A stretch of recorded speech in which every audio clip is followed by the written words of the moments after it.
ಮಾರನೇ ಬೆಳಗ್ಗೆನೇ ಕುಮಾರಸ್ವಾಮಿ ನೋಡೋಣಪ್ಪ ಈ ಥರ ಇದೆ ನಮ್ಮ ಜಿಲ್ಲೆದು ಒಂದು ಮೀಟಿಂಗ್ ಕರೆಯಪ್ಪ ಅಂತ. ಅವತ್ತು MLAಗಳಿಗೆ 1 ಕೋಟಿ ಕೊಡೋರು. ಅವತ್ತು ಫೈನಾನ್ಸ್ ಸೆಕ್ರೆಟರಿ ಗೋಕುಲ್ ರಾಮ್ ಇದ್ದು. Is A finest officer Gokul Ram. ಇಷ್ಟು ಬಿಲಾಂಗ್ಸ್ ಟು ಪಾಪ SC ಕಮ್ಯುನಿಟಿ ಅದು. ಅಂಥ ಅಧಿಕಾರಿನ ನನ್ನ ಜೀವನದಲ್ಲಿ ನೋಡಲಿಲ್ಲ ಗೋಕುಲ್ ರಾಮ್. ವಿಜಯ್ ಭಾಸ್ಕರ್ ಅವತ್ತು education secretary to Kaushik Mukherjee education secretary ನನಗೆ ಗೊತ್ತಿಲ್ಲ. ಅವ್ರು ಕೂತ್ಕೊಂಡ್ರು, ಇಲ್ಲ ಸರ್ ಒಂದು ಕಾಲೇಜ್ ಮಾಡೋಕ್ಕೆ 40 ಲಕ್ಷ ಬೇಕು, PU ಕಾಲೇಜ್ ಮಾಡೋಕ್ಕೆ 20 ಲಕ್ಷ ಬೇಕು, ಹೈಸ್ಕೂಲ್ ಮಾಡೋಕ್ಕೆ 15 ಲಕ್ಷ ಬೇಕು ಸರ್ ಅಂತ. ನಾನಾಗಿದ್ದರೆ ಸರ್ ನಮ್ಗೆ 1 ಕೋಟಿ MLA ಗ್ರ್ಯಾಂಟ್ ಕೊಡ್ತೀರಿ, ಅದು ವಾಪಸ್ ತಗೊಂಬಿಡಿ. 6 ಜನ MLAಗಳಿದ್ದು ನಾವು ನಮ್ಮ ಜಿಲ್ಲೆಯಲ್ಲಿ, ಅದು ವಾಪಸ್ ತಗೊಂಬಿಡಿ ಸರ್. ನಮಗೆ 4 ತಾಲೂಕಲ್ಲಿ ಅರಸೀಕೆರೆ ಕಾಲೇಜೇ ಇಲ್ಲ, ಚನ್ನರಾಯಪಟ್ಟಣದಲ್ಲಿ ಫಸ್ಟ್ ಇಯರ್ ಕಾಲೇಜ್ ಇಲ್ಲ, ತಿಪ್ಟೂರಲ್ಲಿ ಫಸ್ಟ್ ಇಯರ್ ಕಾಲೇಜ್ ಇಲ್ಲ, PU ಕಾಲೇಜ್ ಇಲ್ಲ ಕೆಲವು ತಾಲೂಕಲ್ಲಿ. ಅದನ್ನು ನಮಗೆ ಅದು ಒಂದು 10 ಹೈಸ್ಕೂಲು, ಒಂದು 10 PU ಕಾಲೇಜು, ಒಂದು 5 ಕಾಲೇಜ್ ಕೊಡಿ ಎಂದು ನೀವು ವಾಪಸ್ 6 ಕೋಟಿ ತಗೊಂಬಿಡಿ. ಆಗ ಕುಮಾರಸ್ವಾಮಿಯವರು ಕೂತ್ಕೊಂಡು ಇದು ಮಾಡಿ 1400 ಹೈಸ್ಕೂಲು, 600 PU ಕಾಲೇಜ್, 50 ವರ್ಷದಲ್ಲಿ 600 PU ಕಾಲೇಜ್ ಆಗಿತ್ತು.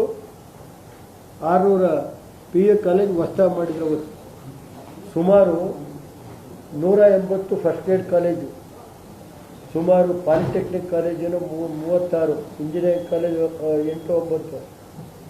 ಗೊತ್ತಾಯ್ತು ಸರ್.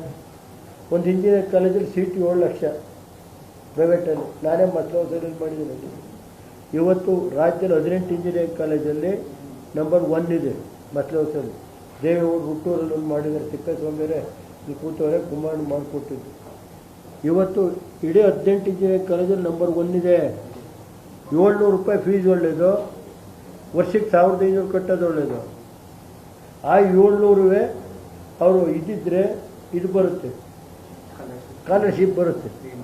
ಯಾವ ಥರ ಶಿಕ್ಷಣಕ್ಕೆ ಕುಮಾರಸ್ವಾಮಿಯವರು ಒತ್ತು ಕೊಟ್ಟರು ಅನ್ನೋದನ್ನ ಆ ಕಾಲ ಇತ್ತಲ್ಲ, ಅವತ್ತು ಯಡಿಯೂರಪ್ಪನವ್ರ ಜೊತೆಲಿ ಮುಂದುವರೆದಿದ್ರೆ ಅದು ಏನೇನೋ ಬೇರೆ ಥರ ಆಯಿತು. ಅದು ಮುಂದುವರೆದಿದ್ದು BJP ಜೊತೆ ನಾವು ಕಂಟಿನ್ಯೂ ಮಾಡಿದರೆ ಈ ರಾಜ್ಯದ ಪರಿಸ್ಥಿತಿನೇ ಬೇರೆ ಇತ್ತು. ಅದು ಒಂದು ಜೀವನದಲ್ಲಿ ತಪ್ಪು ನನ್ನಿಂದ ಆಗಿದೆ, ದೇವೇಗೌಡರು ನನ್ನಿಂದ, ಕುಮಾರಣ್ಣಿಂದ ಅಲ್ಲ. ಕುಮಾರಣ್ಣ ಅವ್ರ ಸರ್ಕಾರ ಕೊಡಲೇಬೇಕು ನನ್ನ ಮಾತಿನ ಪ್ರಕಾರ ಅಂತ ಹೇಳಿದ್ರು. ಬೇಕಾದ್ರೆ ಯಾವ ದೇವ್ರ ಬಂದು ಹೇಳ್ತೀನಿ.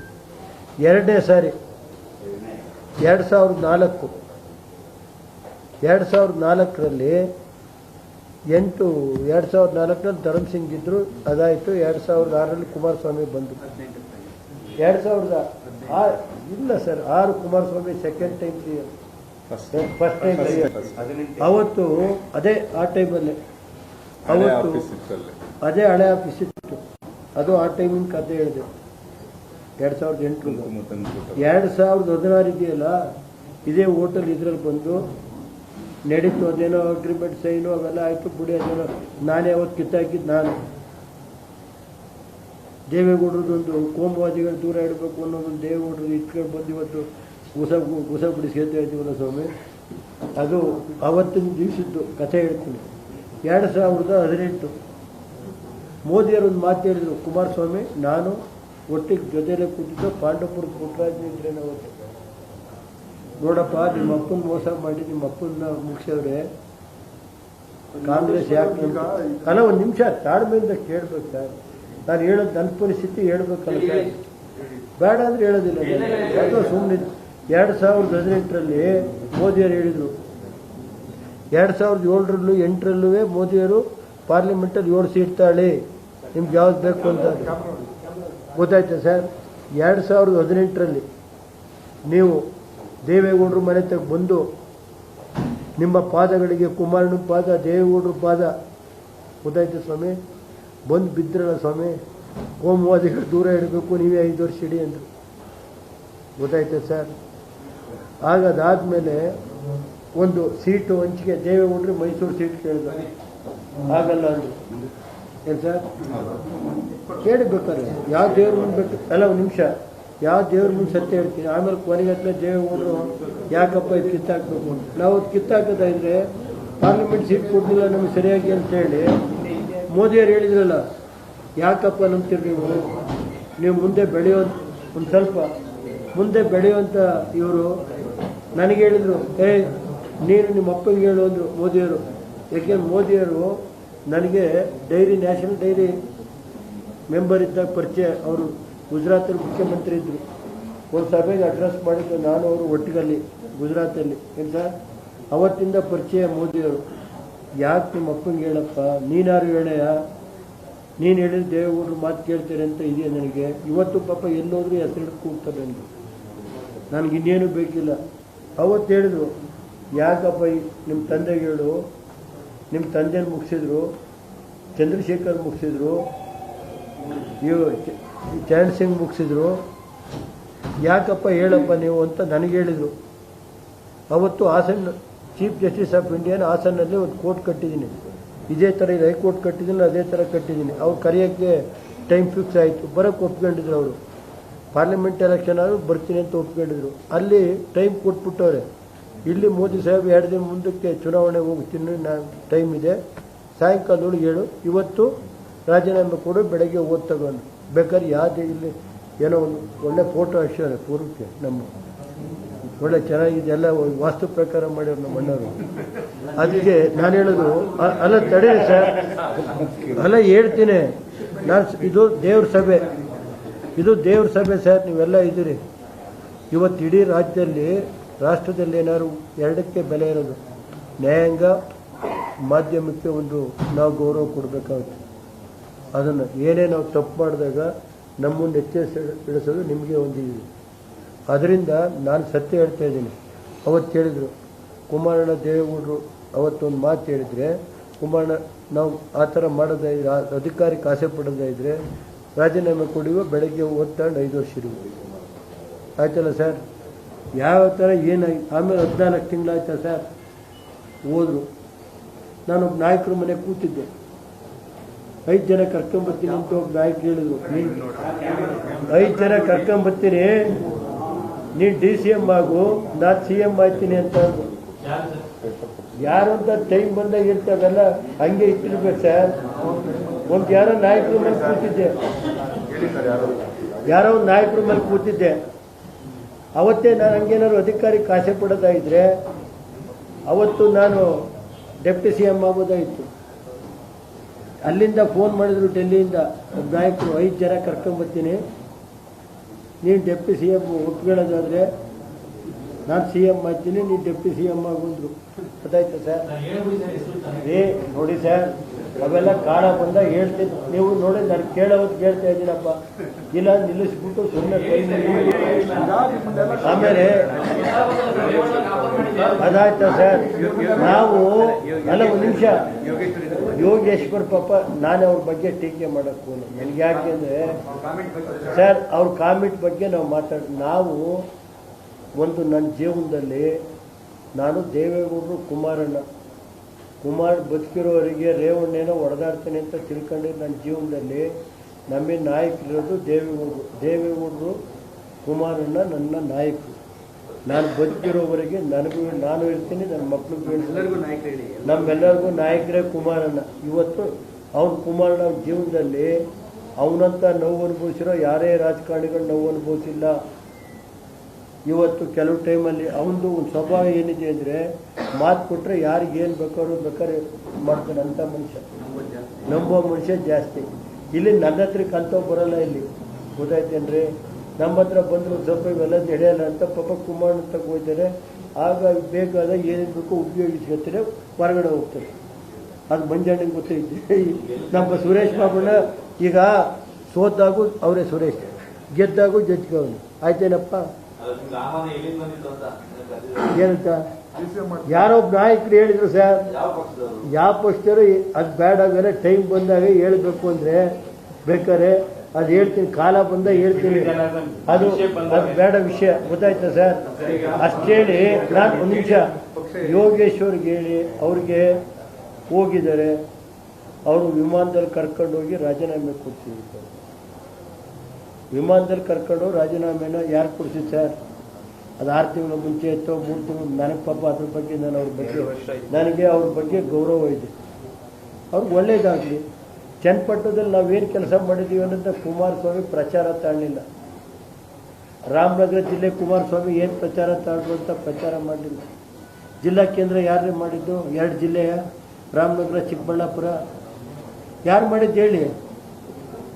ಈಗ ರಾಮನಗರಕ್ಕೆ ಮೆಡಿಕಲ್ ಕಾಲೇಜ್ ತಂದೆ, ಲ್ಯಾಂಡ್ ಅಕ್ವಿಷನ್, ಸುಪ್ರೀಂ ಕೋರ್ಟ್ಗೆ ಹೋಗಿ 50 ಲಕ್ಷ ನಾನು ಖರ್ಚು ಮಾಡಿ ರಾಮನಗರ ಮೆಡಿಕಲ್ ಕಾಲೇಜ್ ಇದು ಮಾಡಿದೆ. 18 ತಿಂಗಳಿದ್ರಲ್ರಿ, 2018ರಲ್ಲಿ 14 ತಿಂಗಳಿದ್ರಲ್ರಿ, ಯಾಕೆ ಮಾಡಬಾರ್ದಾಯ್ತು? ರಾಮನಗರಕ್ಕೆ ಮೆಡಿಕಲ್ ಕಾಲೇಜ್ ಫೈಲ್ ಮೂವ್ ಆಗಿ ಯಾಕೆ ಸ್ಯಾಂಕ್ಷನ್ ಆಗಿಲ್ಲ? ಎಲ್ಲಿ ಕಡ್ತ ತೆಗೆದು ನೋಡಿ, ಪೀರಿಯಡಿಂದ ಮಾಡಬೇಕು ಅಂತ. ಹಿಂದೆ ಏನಾಗಿತ್ತು? ಡೈರೆಕ್ಟ್ ಇಂಟ್ರೆಸ್ಟ್ಮೆಂಟ್ ಮಾಡಿದ್ರು. ನಾನು ಇಂಟ್ರೆಸ್ಟ್ ಮಾಡಲ್ಲ, ನಾಳೆ ಅಪಾತ್ಯ ಗುರಿ ಆಗುತ್ತೆ, ಅವತ್ತು ದುಡ್ಡು ತಗೊಂಡ್ರೆ ಒಂದು ಮಾಡಿದ್ರು. ಟೆಂಡರ್ ಆಗೋ ಸನ್ನಿವೇಶದಲ್ಲಿ ಹಿಡಿದಾಕಿದ್ರು. ಇವತ್ತುವರೆಗೆ ಆಗಿದೆಯಾ ರಾಮನಗರ ಮೆಡಿಕಲ್ ಕಾಲೇಜು?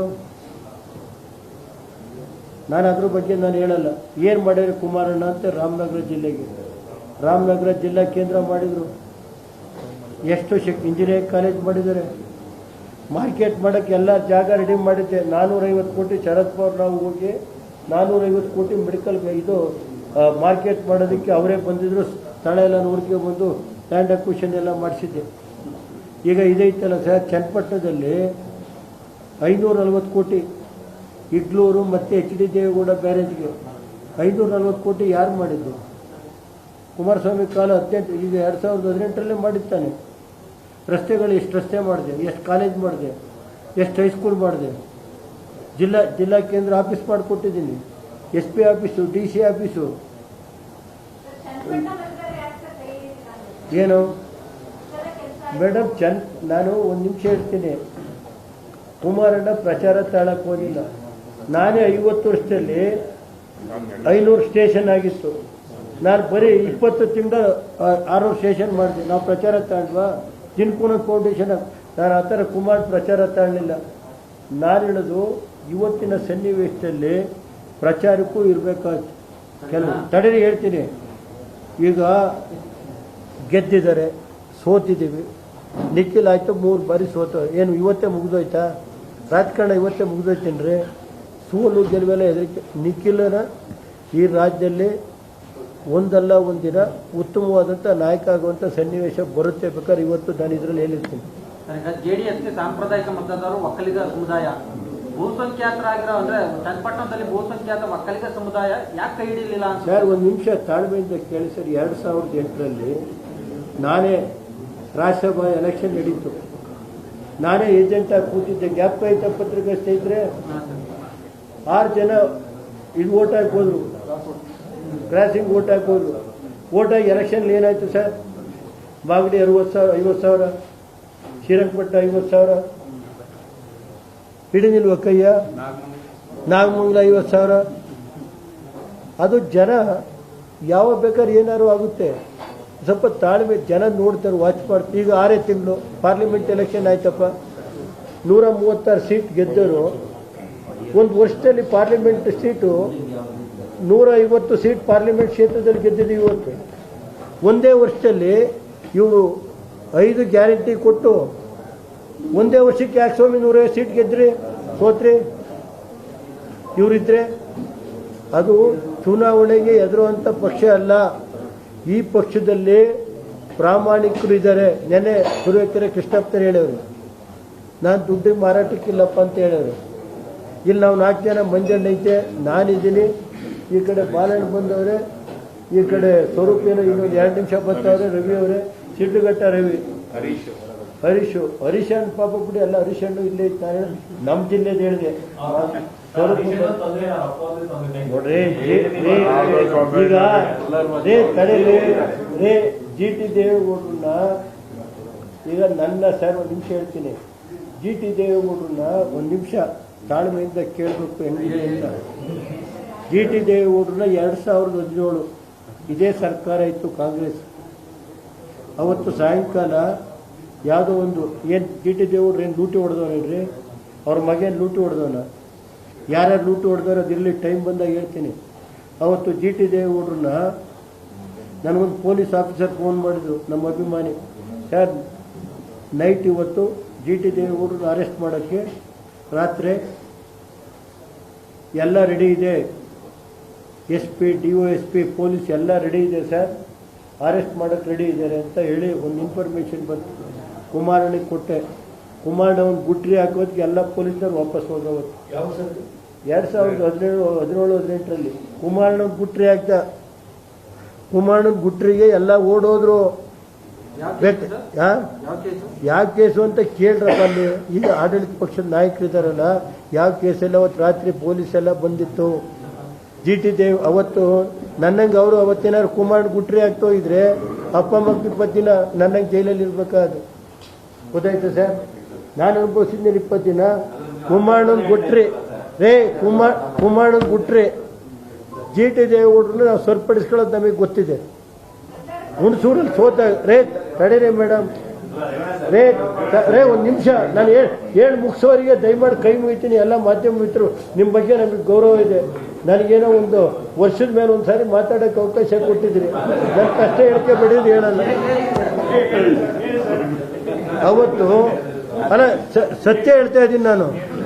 2018ರಲ್ಲಿ ಇವತ್ತು ಬೇಕಾದ್ರೆ ಯಾವ ದೇವ್ರ ಮುಂದೆ ಹೇಳ್ತೀನಿ, ಕುಮಾರಣ್ಣಂದು ಗುಟ್ರಿ ಏನು ಮಾಡಿವ್ರಿ ಅಪ್ಪ ಮಕ್ಕಳು.